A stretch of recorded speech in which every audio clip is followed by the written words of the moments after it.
throw it in there. Oh, there's the flag.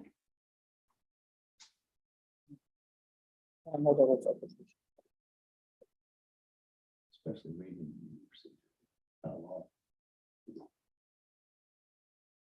You can go ahead and get the meeting started.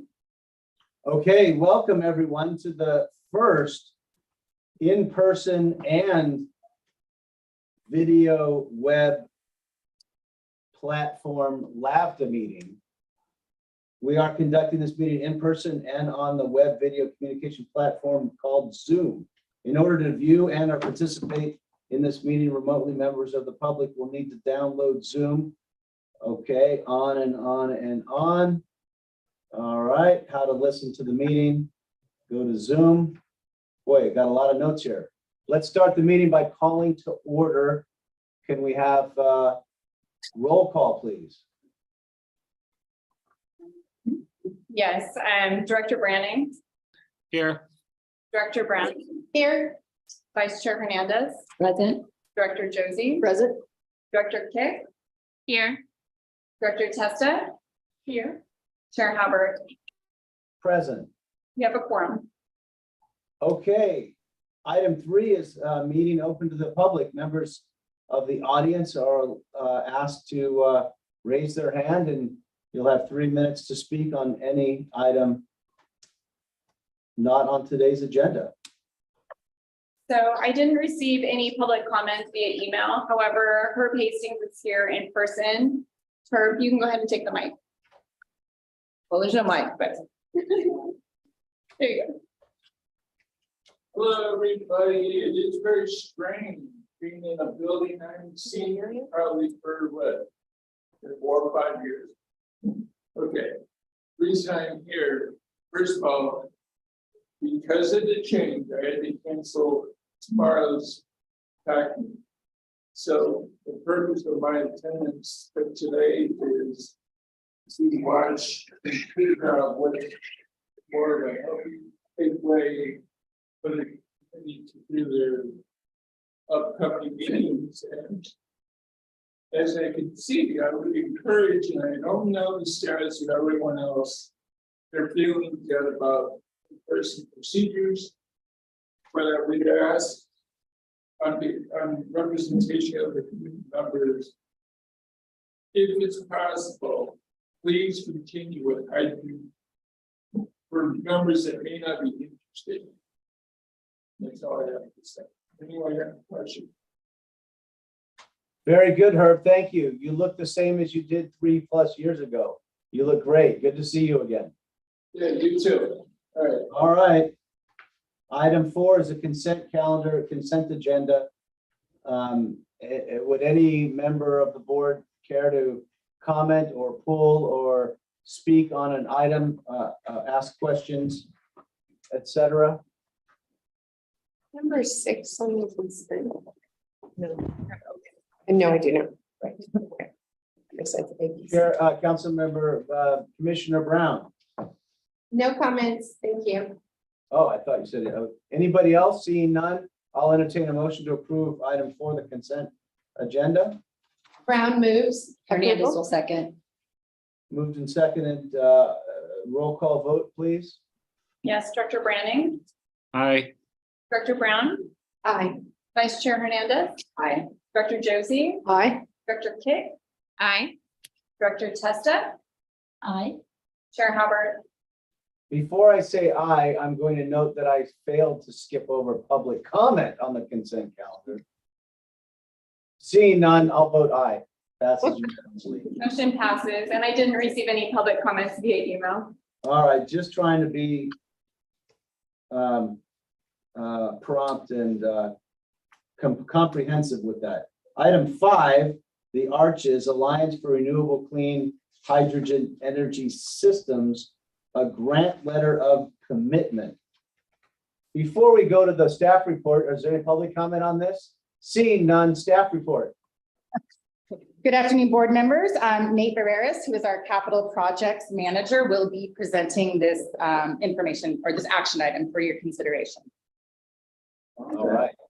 Board members, Well, staff's requesting that the board of directors authorize that Christy Wagner, our executive director, can sign a letter of commitment to the Arches Committee, which is the Alliance for Renewable Clean Hydrogen Energy System. So Arches was established statewide, you know that, and they're assigned to build hydrogen hubs in California. And more specifically, they want to build a hydrogen hub in Northern California, where we're at now, which would make it very much so accessible for our future hydrogen expansion, which we are trying to complete by 2034, which is 6 years ahead of the California mandated deadline. With our support and our given to the CTA, California California Transit Association, this is going to enable other regions and other transit authorities to be able to procure hydrogen and switch to more greenhouse friendly emission standards that we're being able to as well as other transit agencies. The main thing is that by giving our support to them, we're allowing ourselves to see an economic future that's going to allow us to have cheaper hydrogen in our area. So it'll be more feasible. And I know one of the possible potential areas would be Tracy, that we could build a station. So that will also help economic growth in our area as well. So by giving the support and the go ahead, we are giving support to the building of this hub. If I could add on to Nate's presentation, we were approached by the California Transit Association about a month and a half ago to gauge our interest in joining this effort. Really, the state of California is interested in obtaining a $1.25 billion Department of Energy grant to build the hydrogen hub network in California. They have selected transit agencies that have committed to the hydrogen technology and are really mapping that out throughout California to demonstrate the demand for this fuel source in the future. So really there's no fiscal commitment with this. It is saying we're all in, we support this. And the goal is to really bring down the price of hydrogen for all the California transit agencies as well as privately. So with that, we can take Very good. Any questions? Commissioner Brown, then Commissioner Josie. Thank you. Commissioners or board members. So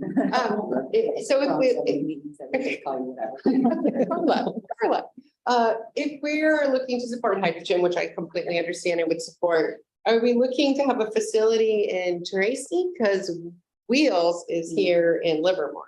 I think the location of the hub is still TBD. I know Tracy and Valley Link has made large efforts to take steps to produce hydrogen.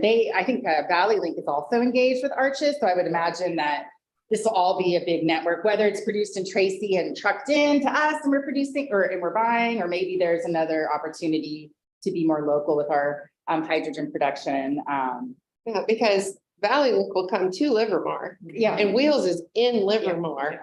So we as an agency benefit from a site in Livermore rather than trucking hydrogen in. So I'll just make that on the record. And Nate, maybe you could help me or anyone in the room. Is a hydrogen manufacturing or processing facility, is it a big industrial facility or is it a fairly small gas station size, taking water, making it? This is industrial.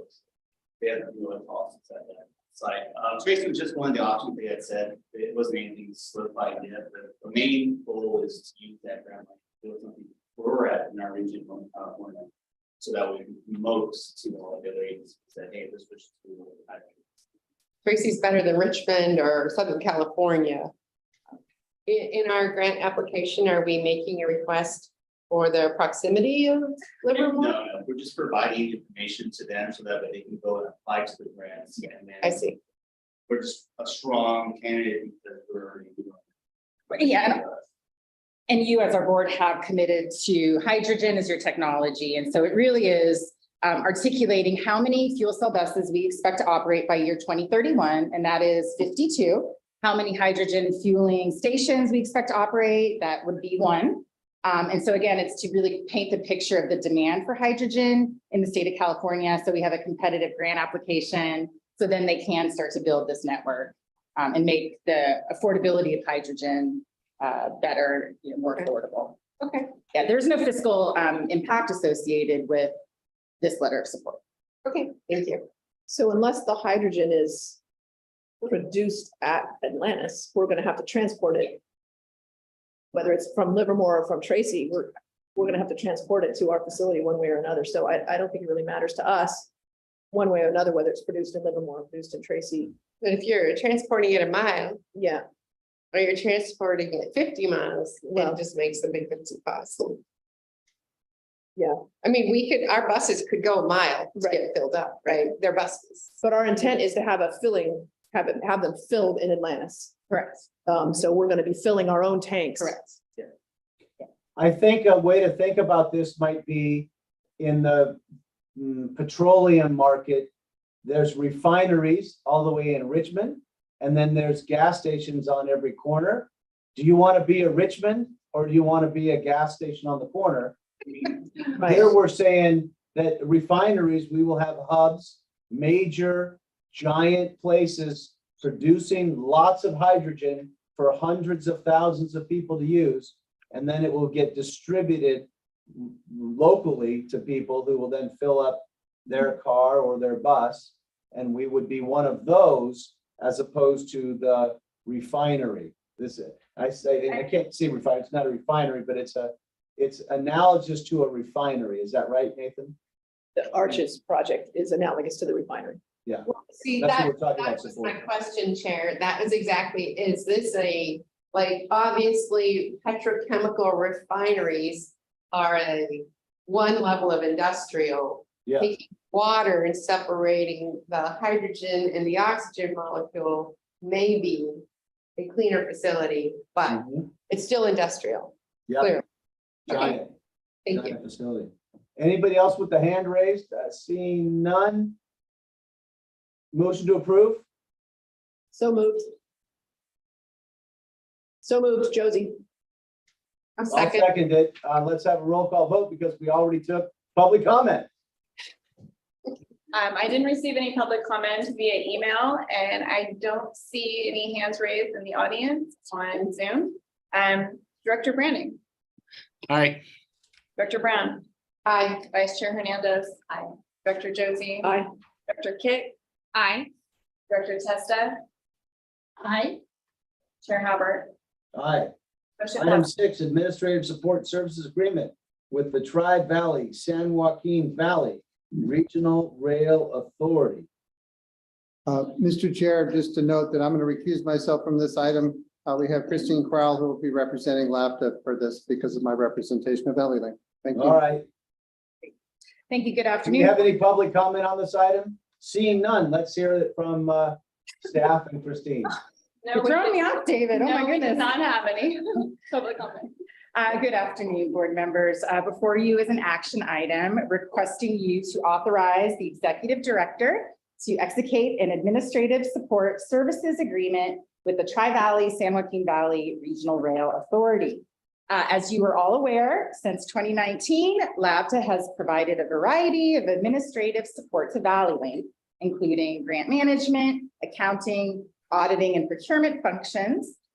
We are recommending that LAVTA formally enter into this agreement with ValleyLink so that we can assist ValleyLink in pursuing and achieving their direct recipient grantee status with the Federal Transit Administration in order to obtain federal grants. LAVTA is an existing grantee with a great record with the FTA, and we are also a direct recipient. So we bring a lot of expertise and experience to these activities. Currently, your Director of Finance, Tamara Edwards, serves as ValleyLink's Chief Financial Officer and does receive a stipend for that work.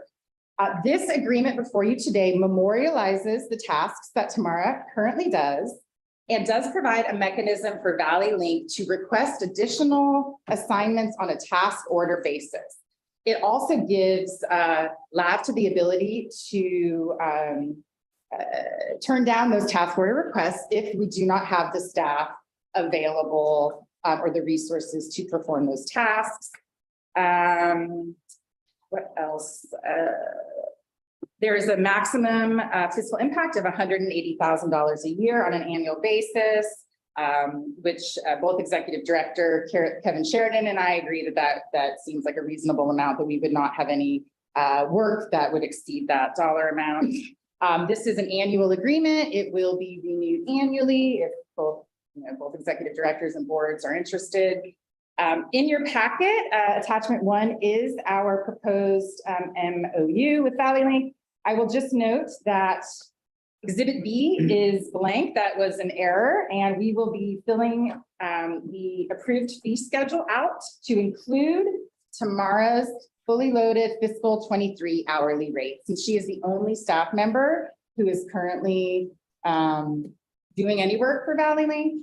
So we think that her hourly rate, which is approximately $135 an hour, will be included in that fee schedule, and that would be updated on an annual basis as the agreement is extended.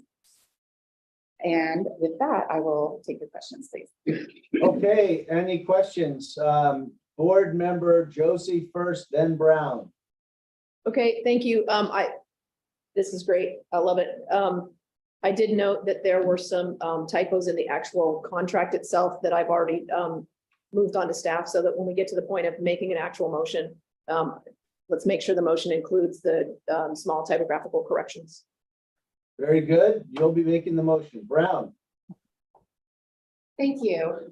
I remember when long-termer, when the agreement was made between Valley Link and Wheels LAVTA, and there was agreement that it was somewhat temporary and that we didn't want to overstress our existing employees. And at one point, Valley Link would have its own staff. And I even remember Tamara saying, I'll do this for a while, but I don't want it to go on forever. So I'm surprised that this is continuing, so I'll just say it that way. And then at 130 hour, 180K seems like a lot of hours. Is that more hours than you can possibly provide? It's not that much. Mine is 3,500 a month. When they originally wrote the agreement, they were including another employee who they are now going to take under as their employee. So she won't be through this contract. So if that would, taking that into consideration, 180 sounds like it's way too much. What would be a better number? Because I'd be more comfortable with this if we had a realistic number for a single employee to be, and I don't want to cut, I know you're worth every penny of it, but 180, obviously 180 was not accurate. So what would be a more accurate number? And you can round up. If we're just including me and we're Just you, not maybe including the fees, they pay for some of the accounting software, stuff like that too. But if it's Put it just all. me, no, 42. Okay. They've offered me a raise. I Maybe did not round up get a to raise. 50 to allow for a couple additional tasks should they arise, because we don't want. We don't did know talk what- about that. There are certain tasks that I've agreed to do, but if they had additional tasks, we would bill them for that. Okay, were you able to hear that? Yeah, so it's an up to amount, not a dollar amount set. It's an up to amount. It's an up to, but she said, since it's just one employee right now, even up to 50,000 is more than they would ever need. Instead of 180,000. So what's the reasoning behind 180 versus 50? So when we were working on the staff report, we had Tamara was, providing additional services, and we had a seconded staff member, Candace. So she was a LAVTA employee who was 100% on Valley Link's time, doing all of their board work and their administrative work, but she was a LAVTA employee. So our intent was to capture her in this agreement. Well, since we have met and started to work on this, she is now becoming an employee of Valley Link, which is what we want. We want them to staff up. I don't want them to take our. Correct, no. I'm not going And anywhere. it was a different situation. Tamara receives a stipend for additional work above what she does here for LAVTA. So we should definitely modify the dollar amount to reflect that it is only Tamara and her, the small work that she does to support the financial needs of Valley Link and not Candace. Does that mean we need to modify it for terms like grant writing, or if we just leave it at 50, or is everybody comfortable? Yeah, I think so. Staff comfortable, okay. Yeah. All right, that's my question. Thank you. Well, that means it will be capped at 50,000. What if we want it, if they need us to do more work, do we have to come for a contract amendment? Yes, if we were to take on more work through mutual agreement and we had the resources to do so, and it was to exceed that amount, we would need to do a contract amendment. Conversely, this will be executed every year. If we see that there might be more work coming, we could make a modification, the next time. If this were an expenditure of our funds, I would see wanting to be very clear on the lower side. However, if this is an expenditure of their funds, what do we, is it a big deal? Like, it's their money to spend on us if we decide. Well, we Not don't those have, services. Valley Link doesn't have money. You really don't. You really don't. It's our resources, Chair. This is our resources that we're lending to them, and I would want to now, I see. we're gonna put another employee under their usage. But the Very good. contract, if I So, might, staff's okay with that? Jeannie? if I might, yeah, the way it's worded, it's, if we have the time and it's task order based.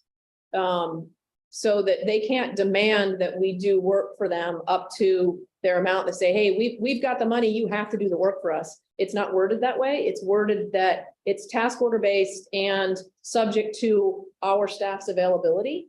So I'm This isn't, it should comfortable be a with the- board decision, is staff, if we're lending staff out. I It should come understand, back we to are us. still. We still have that flexibility, but I don't, as a board member, certainly know what our staff does on a day-to-day basis and what their capacity to take on these extra tasks are. Do Maybe you? 250,000 then. Well, I 15 trust at 180 I is trust the big gap. recommendation that they've given us. And if that's what they're saying that they need, then.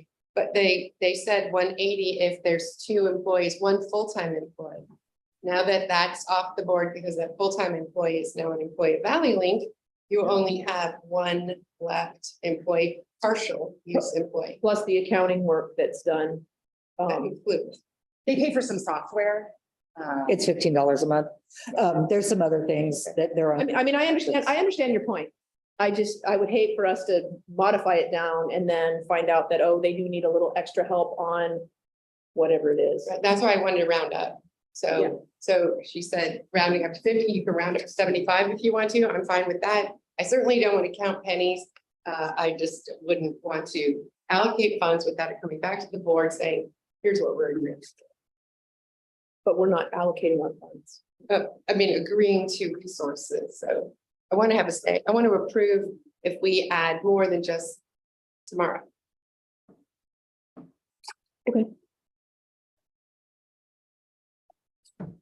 I'll entertain a motion. I'll make a motion to approve agenda item 6, but I would like to see a cap of. You want to go higher? I think 50,000 is fine. I really don't expect additional task orders. Okay, all right, up to a limit of $50,000 with Valley Link. To include the typographical Yeah, with typographical repair, errors. errors as noted. Is that fair enough? Can we make that motion that way? Yes, please. Christine, I see the head nod. That Any works, other yes. discussion by the board? Roll call? Oh, second. Is there a second? I'll second. Test of seconds. Okay, and just on the record, there was no public comment for this. Director Branning, Aye. Director Brown, Yes. Vice Chair Hernandez, Director Josie. Aye. Director Pick. Aye. Director Testa, Aye. Chair Hubbard, Aye. motion passes. Item 7, Executive Director's Report. Thank you, Christie. All right. Oh, and welcome back, Mr. Connerin. And thank you to co-counsel. We missed you, Mike. Yeah, Thanks all. Long time no see. Have a good meeting. Thanks, Christine. All right, I will provide some highlights for my executive director's report. First, not in the packet, but really importantly, we have Transit Driver Appreciation Day, which is March 18th, my daughter's birthday. I don't know, that was just a coincidence. To celebrate, we are having a kind of a party, a lunch for our operators on March 17th. You have to wear green if you come, but I would like to extend this invitation to our board. You have a flyer right in front of you, and we'll make sure board members who are joining remotely, we will get you the flyer. It's from 11 to 2. We'll have street tacos, gifts, and raffle prizes, and just really want to say thank you to our drivers. They are the reason we exist, and they have a very important job. Are they corned beef tacos? Probably. Is that what you want? We'll make it happen, I Dave. don't think our taco lady knows how to make corned beef. Only on St. Patrick's. Corned beef tacos. Okay. The second update is I'm really pleased that we have hired a director of operations. He will be joining us in about 6 weeks. His name is Michael Tobin. He is joining us from Southern California. He currently is the deputy director for the City of Culver City's transit division. He started his career working for Access Services and paratransit. I think he's got great energy, and Tony and he might start a band. He plays the banjo. So I'm really excited to welcome him to our family. I think he's moving to Pleasanton. So you'll meet him then probably at the committee meetings in April. Another really important and exciting highlight is we are adding more service. April 17th, we have hired enough drivers, or MV has hired enough drivers that we are able to restore the 10R to every 15 minutes weekdays. That's a huge milestone. We'll be at 90% of pre-pandemic service. So kudos. Is Regina here? She's here. I want to introduce Regina. Regina Flores, come stand up here, young lady. This is our new general manager. She is amazing. She's been here for a long time, worked her way up. And thank you, Regina, for everything you've done to hire and retain our drivers. She actually started at the transit center in customer service. Yeah, so Regina is our new general manager. We're super excited to have her. More fun stuff. We're going to be in your parade, your Dublin St. Patrick's Day parade, the Madden Cruiser. Oh yeah, we're going to be there. So Tony's going to be on board the bus. I'm just kidding, Tony. Literally on board. Walking by the bus. CEO. So that's exciting. We'll be there to celebrate that parade. And Tony just brought back more awards. So he just came back from Vegas. He didn't win big, so he came back. And he won 3 AdWheel awards from the American Public Transportation Association. So yay, to add to our collection. We got awards for the Memorial Madden Cruiser, another one for the Memorial Madden Cruiser, and then for our operator recruitment print campaign. So yay to Tony for all the good work. And we'll be tweeting about this. They're putting it on social media. I'll put it in the newspapers. You're going to put it in the. That's really cool. Yeah. Moving to finance and administration, I just wanted to circle back really quickly on the BART feeder bus funding. You may recall BART has requested a reduction in the BART feeder bus funds that they pay to the 4 small East Bay operators. We receive, I think, $800,000 a year. We have agreed to take a 15% reduction in this year's budget and a 25% reduction in next year's. We feel we can absorb that without having any service cuts. Other systems are taking a much more significant hit. They have a larger part of their budget is funded through the BART feeder bus funding, particularly Westcat and East Contra Costa Transportation Association. So we are looking forward to meeting with BART and MTC in the near future to discuss the methodology for these BART feeder bus payments. These are like legacy payments, these, over 2 decades old. So it's time to look at it. BART's also expanded. They haven't come out to Livermore, but they have expanded in other areas. So we're still doing our BART feeder. I don't think they're coming a little. I know they're not. I know. Not even a probably.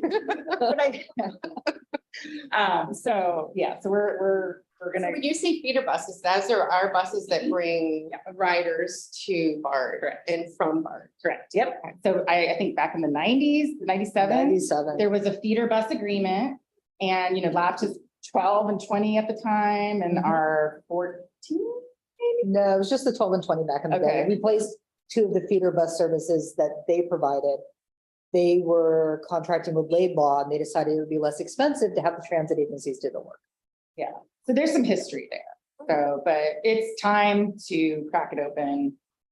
And just, we are going after money, trying to build out our Atlantis Operations and Maintenance Facility. So we did submit for TIRSIP Cycle 6 in partnership with County Connection, 2CTA, and I think East Contra Costa. It was kind of another collaborative application. And we are also submitting an application for this year's federal low and no emissions vehicles and bus facilities. So we are asking for quite a big chunk of money, over close to 40 million, to build out the Atlantis Operations and Maintenance Facility.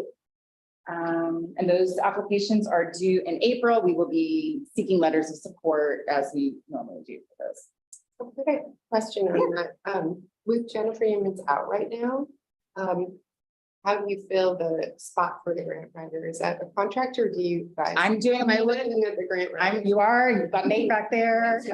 We are all working on it as we can. And Jennifer, I've been in good communication with her. I'm hoping to see her Thursday and ask her some grant questions as I'm driving her to treatment. But no, she actually, as long as she's feeling okay, she can provide some limited support from home and do proofing of grants, which I think actually would be really the best thing for her. She can do that on her own. So, Okay, thank you. and also included in your packet are your statistics from January 2023, your Go Tri-Valley statistics, and your upcoming committee items.